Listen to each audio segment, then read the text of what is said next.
दोस्तों, एक बार एक गांव में एक सेठ जी ने एक बहुत बड़ा मंदिर बनवाया। मंदिर जब बन के तैयार हुआ तो बहुत से दर्शनार्थी मंदिर में दर्शन लाभ के लिए पहुंचने लगे। मंदिर की भव्यता को देख लोग मंदिर का गुणगान करते नहीं थकते थे। समय के साथ मंदिर की विख्यात जाने माने मंदिरों में होने लगी और दूर दूर से लोग दर्शन लाभ को मंदिर में पहुंचने लगे। श्रद्धालुओं की बढ़ती संख्या को देखकर सेठ जी ने मंदिर में ही श्रद्धालुओं के लिए भोजन और ठहरने की व्यवस्था का प्रबंध किया।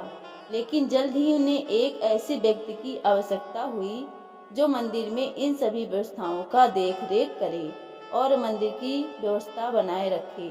अगले ही दिन उसने मंदिर के बाहर एक व्यवस्थापक के लिए नोटिस लगा दिया। नोटिस को देख कई लोग उस धनी व्यक्ति के पास आने लगे। लोगों को पता था कि यदि मंदिर में व्यवस्थापक का काम मिल जाएगा तो वेतन भी बहुत अच्छा मिलेगा।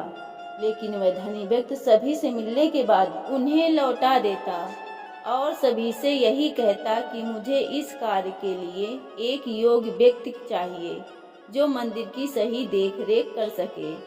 बहुत से लोग लौटाए जाने पर उस धनी पुरुष को मन ही मन गालियां देते।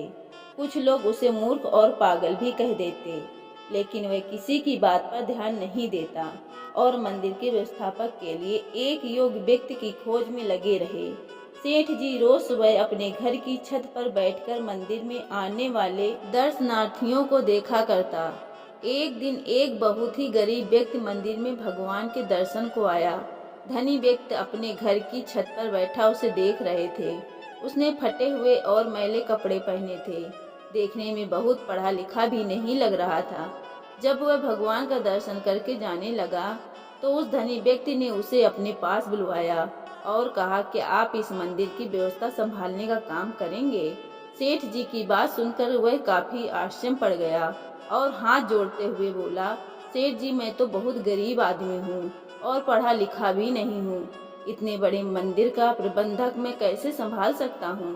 धनी व्यक्ति ने मुस्कुराते हुए कहा, मुझे मंदिर की व्यवस्था के लिए कोई विद्वान पुरुष नहीं चाहिए। मैं तो किसी योग्य व्यक्ति को इस मंदिर के प्रबंधक का काम सौंपना चाहता हूँ। इस पर वह व्यक्ति आश्चर्य से पूछता है कि सेठ, जो इतने सारे श्रद्धालुओं में आपने मुझे ही योग्य व्यक्ति क्यों माना। सेठ जी ने बोला कि मैं जानता हूँ कि आप ही सबसे योग्य व्यक्ति हैं। मंदिर के रास्ते में कई दिन पहले मैंने एक ईंट का टुकड़ा गाड़ा था जिसका एक कोना ऊपर निकल आया था। मैं कई दिनों से देख रहा था कि उस ईंट के टुकड़े से कई लोगों को ठोकर लगती थी और कई लोग उस ईंट के टुकड़े से ठोकर खाकर गिर भी जाते थे, लेकिन किसी ने भी उस ईंट के टुकड़े को वहां से हटाने के बारे में नहीं सोचा। आपको उस ईंट के टुकड़े से ठोकर नहीं लगी, लेकिन फिर भी आपने उसे देखकर वहां से हटाने की सोची। मैं देख रहा था कि आप मजदूर से फड़वा लेकर गए और उस टुकड़े को खोदकर वहां की भूमि समतल कर दी। धनी व्यक्ति की बात सुनकर उस व्यक्ति ने कहा, मैंने कोई महान कार्य नहीं किया है। दूसरों के बारे में सोचना और रास्ते में आने वाली दुविधाओं को दूर करना तो हर मनुष्य का कर्तव्य होता है। मैंने तो बस वही किया जो मेरा कर्तव्य था। धनी व्यक्ति ने मुस्कुराते हुए कहा, अपने कर्तव्य को जानने और उनका पालन करने वाले लोग ही योग्य लोग होते हैं। इतना कहकर धनी व्यक्ति ने मंदिर प्रबंधक की जिम्मेदारी उस व्यक्ति को सौंप दी।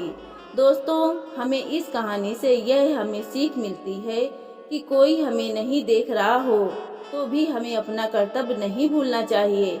अगर वीडियो अच्छी लगी हो तो एक लाइक शेयर जरूर करें। धन्यवाद।